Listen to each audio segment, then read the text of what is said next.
नमस्कार साथियों, all in one channel पर आपका स्वागत है। 10वीं कक्षा का जो टेस्ट सीरीज चल रही थी हमारी ऑब्जेक्टिव टाइप पे क्वेश्चन की, उसी विषय पर है आज एक नया विषय विज्ञान विषय से संबंधित क्वेश्चन पेपर लेकर आया हूँ मैं। आज भी हम 100 क्वेश्चन करेंगे। तो उससे पहले अगर किसी साथी ने पिछले वीडियो नहीं देखे हैं तो प्ले लिस्ट में जाकर 10th क्लास वाले जो वीडियो हैं वो ज़रूर देख लें। 100 क्वेश्चन के 2 वीडियो हिंदी के बन चुके हैं। अभी साइंस का आज तैयार हो जाएगा, तो आज साइंस का हम देख रहे हैं। वीडियो को शेयर ज़रूर कर दें और अपने साथियों तक ज़रूर पहुंचाएं, क्योंकि ये सिलेक्टेड क्वेश्चन हैं बोर्ड के द्वारा। तो शुरू करते हैं नंबर 1 क्वेश्चन से। लेंस की समता की इकाई है। लेंस की समता की इकाई डायोप्टर, यानी इसमें 4 ऑप्शन दिए हैं, वाट, डायोप्टर, किलोवाट। उपयुक्त में से कोई नहीं, तो आपका उत्तर रहेगा डायोप्टर। नंबर 2, किसी लेंस की क्षमता P का सूत्र होता है, P बराबर 1/f होता है। दूसरा F/U, V/F या U/F, तो इसका होता है 1/f।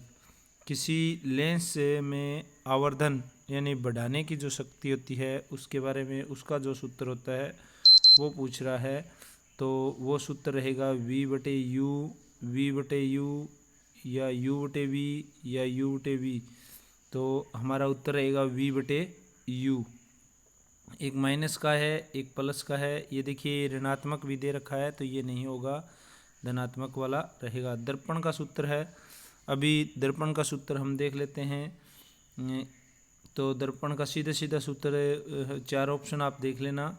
तो 1/V प्लस 1/U बराबर है 1/f। लेंस का सूत्र इसी प्रकार हम सीधे सीधे देख लेते हैं, 1/f। यानी दर्पण और लेंस में अंतर होता है साथियों। यहाँ थोड़ा सा देखने वाली बात होती है, लेंस अलग चीज़ होती है, दर्पण अलग चीज़ होती है। इसलिए दर्पण का जो सूत्र है वो अलग है और इसका जो सूत्र है वो अलग है।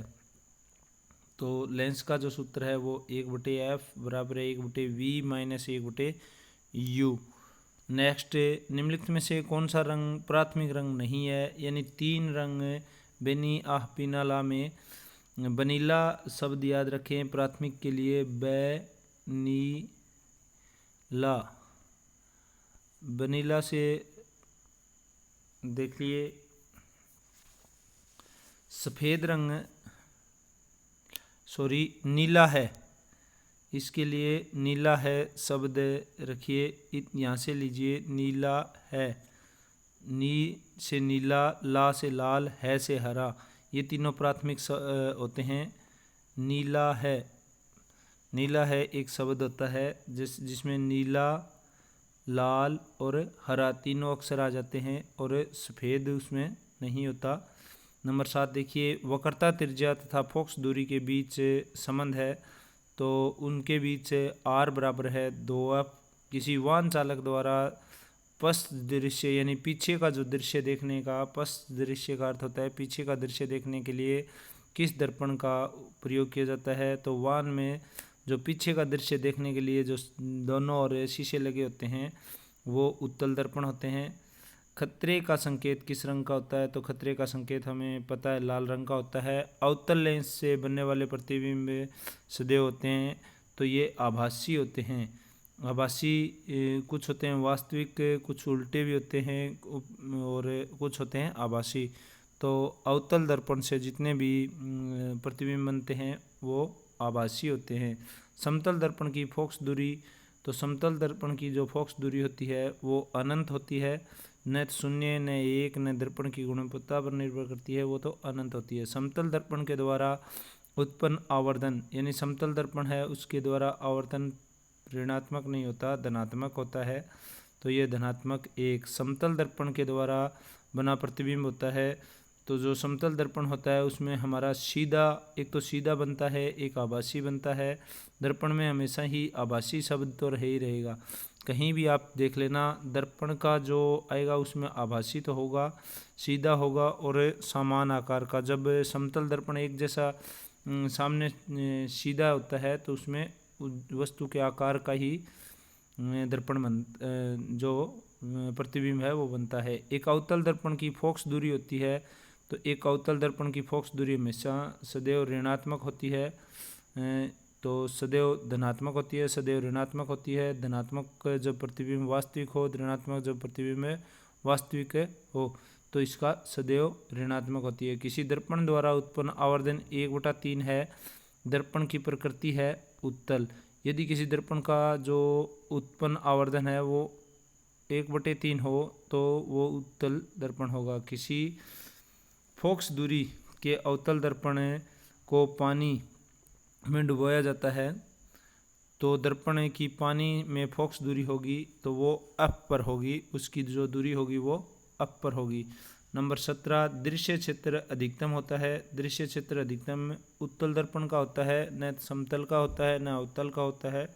ये उत्तल दर्पण का होता है। कांच का अपवर्तनांक 3/2 है। कांच में प्रकाश की चाल होगी तो प्रकाश की चाल हमेशा ही 2 × 10⁸ मीटर प्रति सेकंड होगी। यदि प्रकाश की कोई किरण कांच की स्लेब के लंबवत पड़ती है तो कांच की स्लेब में उसका अपवर्तन कोण होगा तो वो 0 डिग्री का होगा। तारे के टिमटिमाने का कारण, तो तारों के टिमटिमाने का कारण वायुमंडल में अपवर्तनांक में उतार चढ़ाव होता है। यानी वायुमंडल में जो अपवर्तनांक होता है उसका उतार चढ़ाव के कारण, यानी हवा वायुमंडल का जो हिलना है वो हमें ऐसा लगा प्रतीत करवाता है कि तारा टिमटिमा रहा है। तारे कभी टिमटिमाते नहीं हैं, वायुमंडल के जो हलचल है उसी के कारण हमें ऐसा आभास होता है। कौन सा दर्पण केवल आभासी प्रतिबिंब बनाता है? तो आभासी जो प्रतिबिंब बनाते हैं वो देखिए उत्तल, अवतल और समतल दर्पण, तीनों ही प्रकार के दर्पण आभासी बनाते हैं। किस दर्पण द्वारा किसी बिंब का आभासी आकार में बड़ा प्रतिबिंब बन सकता है? तो अवतल दर्पण में हम कई बार पानी भरी हुई कांच की बोतल के सामने लेके जाते हैं तो कई बार प्रतिबिंब बड़ा दिखाई देता है। जैसे हम हाथ में लेते हैं और पानी के अंदर से अपने हाथ को देखते हैं तो रेखाएं साफ दिखाई देती हैं, तो वो बोतल उस समय अवतल दर्पण का कार्य कर रही होती है। नंबर 23, ऑप्टिकल फाइबर में किस सिद्धांत का प्रयोग होता है? तो ऑप्टिकल में पूर्ण आंतरिक परावर्तन का सिद्धांत का प्रयोग हो रहा होता है। नंबर 24, किसी कांच के बर्तन में पानी में रखा हुआ कोई नींबू पार्श्व देखने पर बड़ा दिखाई देता है। इसका कारण है प्रकाश का अपवर्तन। जैसे अभी भी मैंने बताया था वही सेम बात है। तो प्रकाश का अपवर्तन, जब हम जूस वाले के पास रुकते हैं तो वो पानी के गिलास में नींबू रखे होते हैं और वो नींबू हमें आभास होता है कि बहुत बड़े बड़े हैं, परंतु एक्चुअल में वो नींबू इतने बड़े नहीं होते जितने उसने कांच के गिलास में पानी के कारण हमें दिखाई दे रहे हैं।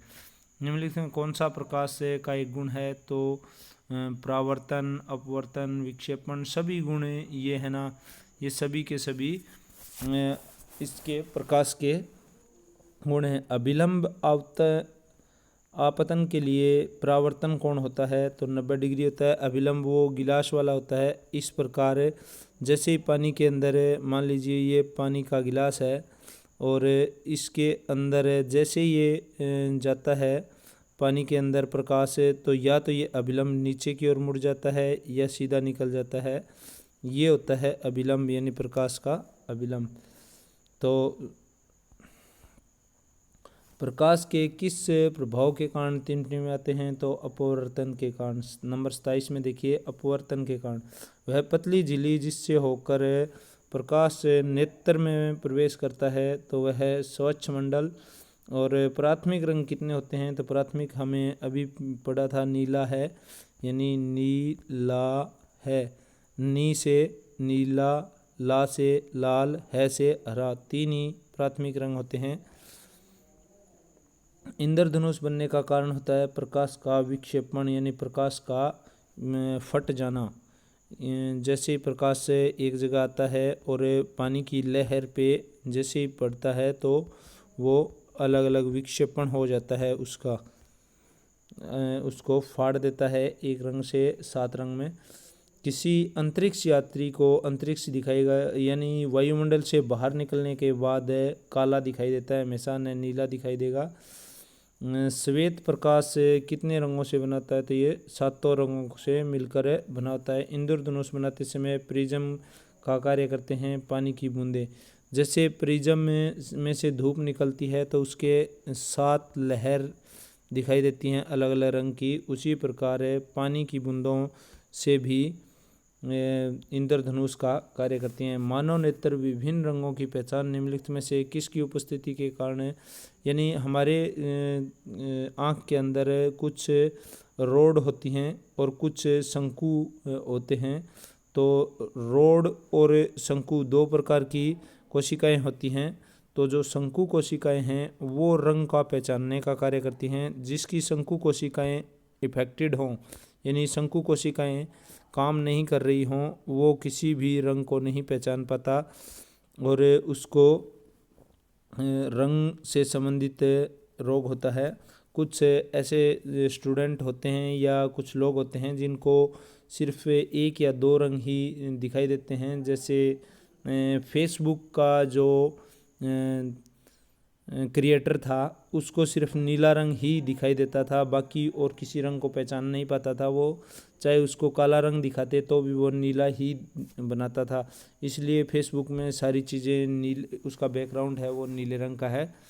आँख का वह भाग जो आँख में प्रवेश करने वाले प्रकाश की मात्रा को नियंत्रित करती है। तो आँख में जो प्रकाश जो जब भी जैसे ही आँख के अंदर प्रवेश करता है, जैसे ये आँख है और यूं प्रकाश अंदर प्रवेश करता है तो उसको नियंत्रित जो अंदर पुतली होती है, आँख के जस्ट बाद एक पुतली होती है, वो जैसे बिल्ली की आँख को आप नज़दीक से देखना, वो कभी सिकुड़ी हुई, कभी बिल्कुल छोटी हुई और कभी बड़ी हो जाती है। वो इसी प्रकार अपने आँख की भी पुतली छोटी बड़ी हो जाती है कभी। तो ये नियंत्रित कौन करता है, पुतली करती है। मृत्यु के कितने समय तक आँख देने के लिए निकाली जा सकती है, तो 4 से 6 घंटे तक, कई बार 8 घंटे तक भी इसका टाइम होता है, परंतु इसमें ये दिया है 4 से 6 घंटे। नेत्र प्रतिरोपण का अर्थ है आँख को दूसरे के लगाना। तो ये नहीं होता कि आँख पूरी ही निकाल ली जाती है, तो उसका सिर्फ कॉर्निया होता है अंदर का भाग, वो सिर्फ चेंज होता है। जैसे आँख का दान करते हैं तो आँख का ये नहीं है कि पूरा गोलक निकाल लिया जाता है और वही दूसरे को लगा दिया जाता है, सिर्फ उसका कॉर्निया निकाला जाता है अंदर से। मानव नेत्र में प्रतिबिंब बनता है, तो जहाँ प्रतिबिंब हमारे कहाँ बनता है, रेटिना पर बनता है। जैसे ही आँख के अंदर यूँ प्रकाश की किरणें जाती हैं तो वो आगे जाकर रेटिना पर उल्टा चित्र बनता है। नेत्र लेंस की फोकस दूरी नियंत्रित करती है, तो नेत्र लेंस की फोकस दूरी पक्षाभिपेशियों द्वारा नियंत्रित करती है। मानव में स्पष्टतम दृष्टितम की न्यूनतम दूरी, न्यूनतम दूरी का अर्थ होता है हमारी आँख के हमें नज़दीक से नज़दीक कितनी सेंटीमीटर दूर से किसी चीज़ को स्पष्ट पहचान सकते हैं, तो वो दूरी रहेगी 25 सेंटीमीटर। यानी हम आँख से 25 सेंटीमीटर दूर कोई वस्तु होती है तो उसको हम स्पष्ट रूप से पहचान लेते हैं। लेंस की मोटाई तथा फोकस दूरी परिवर्तनीय या समंजनीय होती है। चारों ऑप्शन आप पढ़ लेना। वायुमंडल अपवर्तन निम्नलिखित में से किसका कारण नहीं है, तो सूर्य का लाल दिखाई देना, यानी तारों का टिमटिमाना है, तो ये भी इसका कारण है। अग्रिम सूर्योदय और विलंबित सूर्योदय वस्तुओं को हिलाते हुए दिखाई देना, और सूर्य की जो लाल दिखाई देना है वो अपवर्तन का कारण नहीं है। श्वेत प्रकाश के 7 रंगों में विभक्त होने की क्रिया कहलाती है, तो ये विक्षेपण अभी आया था, ये क्वेश्चन पहले भी आया था कि 7 रंग का फटना क्या कहलाता है, विक्षेपण। बहुत सी सूक्ष्म कण निम्नलिखित में से किसका प्रकीर्णन करते हैं, नीले प्रकाश का, यानी बहुत ही सूक्ष्म कण जो छोटे छोटे हैं। आकाश हमें नीला इसीलिए दिखाई देता है कि वायुमंडल के जो छोटे छोटे कण हैं वो प्रकाश के किरणों को अवशोषित करने के बाद वो नीले दिखाई देते हैं, वरना आकाश का रंग तो काला होता है जो कि एक अंतरिक्ष यात्री को दिखाई देता है। हमें नीचे से उन पर जो धूप के कारण वो नीले होते हैं और नीले वो एक दूसरे के समीप होने की वजह से हमें नीला दिखाई देता है। सिनेमेटोग्राफी निम्नलिखित में से किसका उपयोग करती है? तो दृश्य का बने रहना नंबर ए में ही आ जाएगा। समंजन उपरोक्त में से कोई नहीं।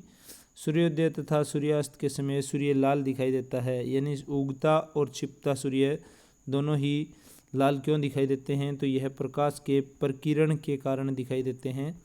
नंबर 47 निम्नलिखित में से कौन सी प्रघटना प्रकाश प्रकीर्ण के कारण से होती है? तो गहरे समुद्र का नीला या हरा रंग ये दिखाई देता है, प्रकाश का नीला रंग, सूर्य का लाल होना दिखाई देना, सभी की सभी घटनाएं प्रकाश के प्रकीर्ण की घटनाएं हैं। मानव नेत्र में उपस्थित लेंस है तो अवतल, उत्तल, द्विफोक्सीय,